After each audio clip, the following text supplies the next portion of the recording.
Assalamu alaikum wa rahmatullahi wa barakatuh. Donc aujourd'hui, dans les chroniques de Ouiam, nous accueillons avec un grand plaisir Virginie qui va venir, qui vient nous parler de son association Baytouna. Virginie, salam alaikum. Wa alaikum salam wa rahmatullahi wa barakatuh. Merci pour l'invitation. Je vous en prie. Est-ce que vous pouvez donc nous présenter rapidement votre association? Oui, alors Baytouna, c'est une association où on héberge des femmes à la rue et on les aide à se réinsérer socio-professionnellement. Alors, socio-professionnellement, c'est-à-dire? Ça veut dire que chaque fille qu'on héberge est suivie par une assistante sociale et une éducatrice spécialisée dans le but de sa réinsertion. D'accord. D'où vous est venu ce désir de créer cette association? Alors en fait, Baytouna, c'est issu d'un collectif d'associations. En fait, on a de plus en plus de femmes voilées qui venaient, on était dans d'autres associations, qui venaient se plaindre que lorsque elles devaient aller en centre d'hébergement, elles devaient retirer leur voile, ou il n'y avait pas de place, ou voilà, plein de choses. Du coup, oui, donc en fait, des femmes venaient nous solliciter, on était membres de plusieurs associations, pour nous dire, voilà, dans les centres d'hébergement, on nous demande de retirer notre voile, où il n'y a pas de place, on se retrouve tout seul. Donc nous, on faisait des maraudes, il y a des associations qui s'occupaient des prisonniers, on n'avait pas de lieu pour les accueillir. Donc on les aidait. Donc c'était des femmes qui dormaient dans la rue? Qui dormaient dans la rue.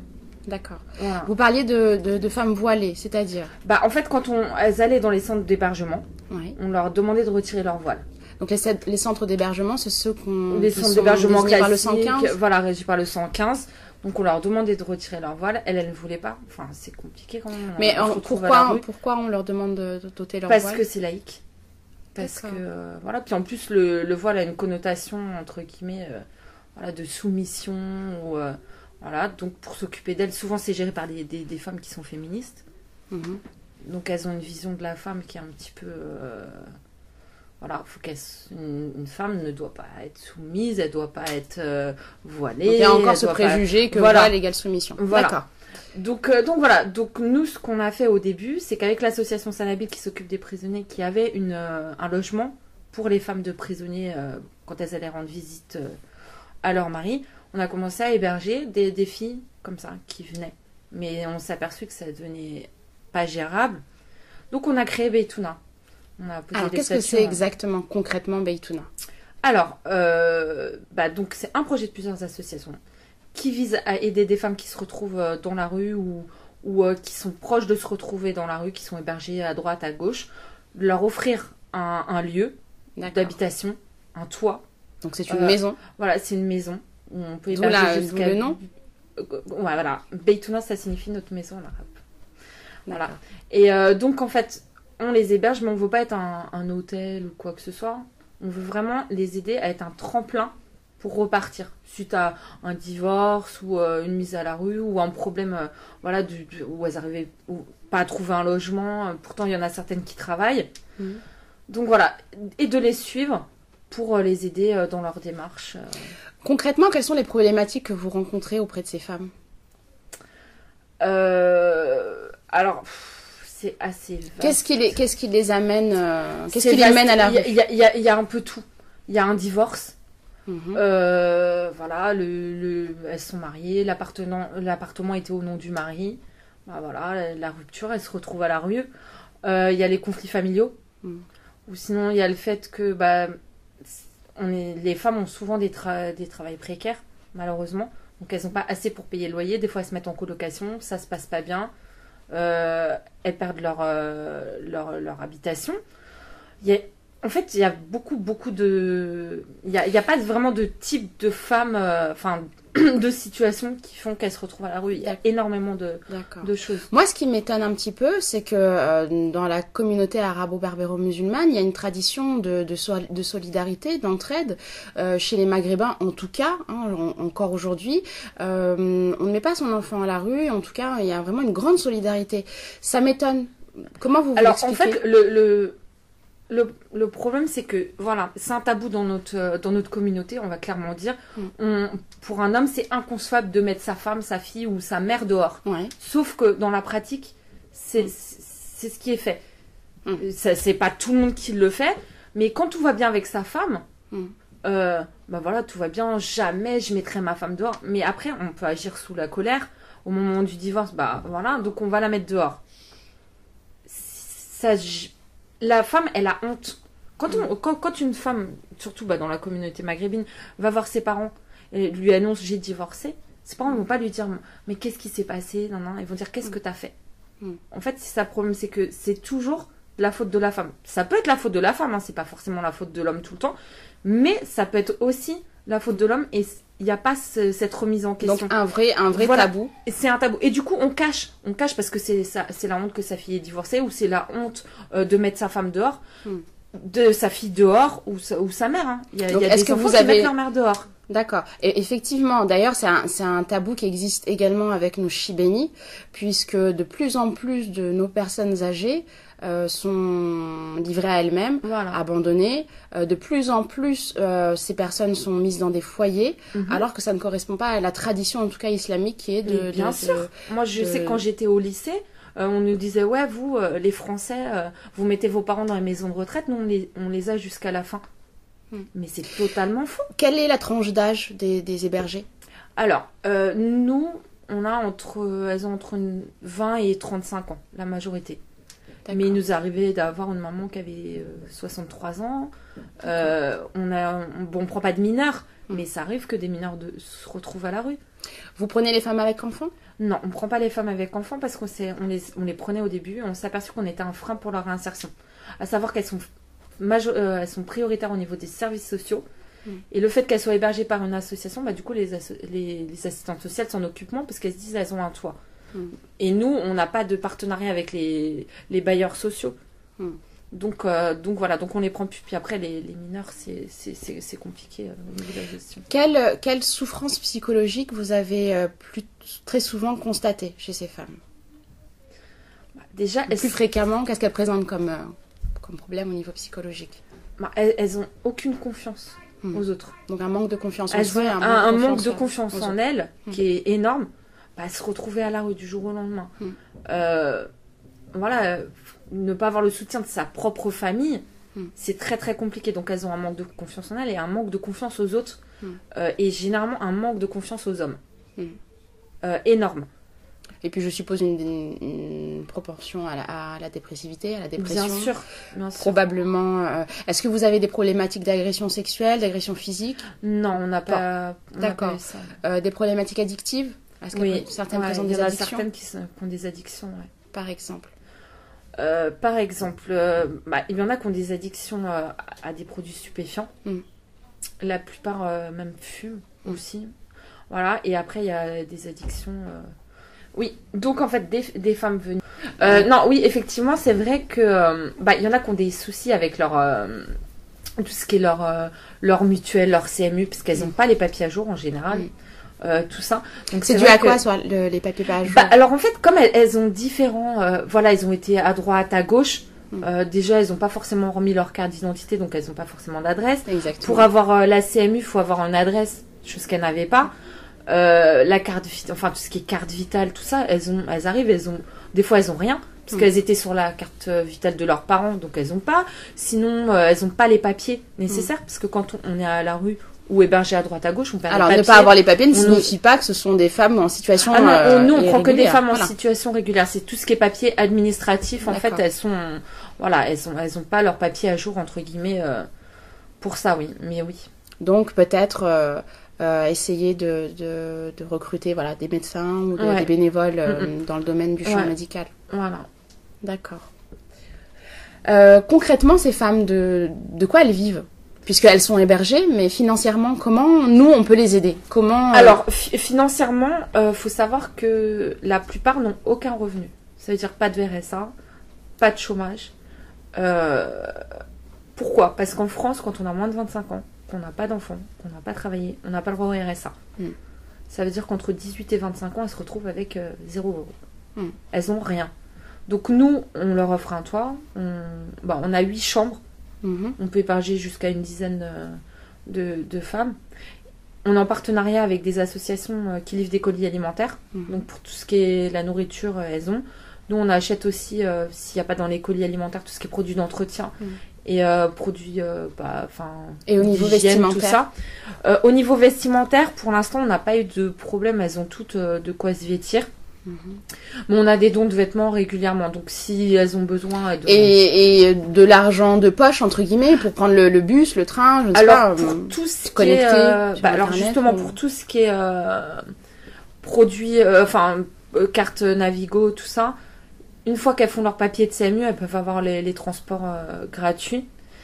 Nous, on a des ACAT, donc des fois on leur donne et elles s'arrangent pour avoir des petits boulots en attendant d'avoir un travail plus stable.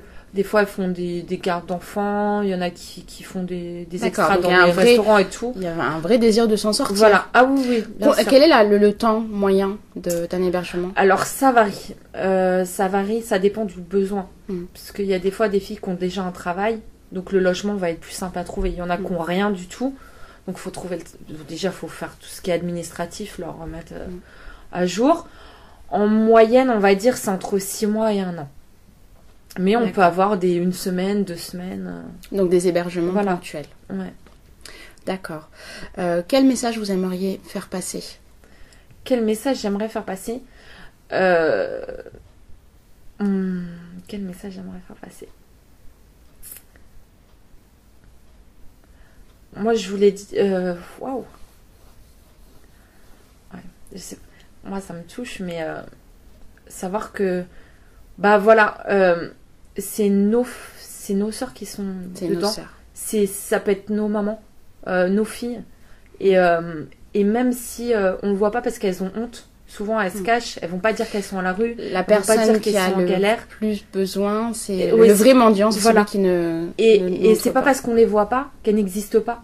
Et il faut arrêter de se voiler la face parce que dans notre communauté, on nous dit, on a quand même une communauté assez, normalement, un homme il est censé s'occuper d'une femme. Et est-ce que vous avez l'impression que les hommes de notre communauté sont de plus en plus abandonniques vis-à-vis des femmes? Ah, tout à fait. Ça vous constatez sur le terrain? Clairement. Après, je dis pas que tous les hommes sont mauvais. Bien entendu. Parce qu'il y a beaucoup de membres d'associations, où... D'ailleurs, le président, jusqu'à maintenant, l'ancien président était un homme.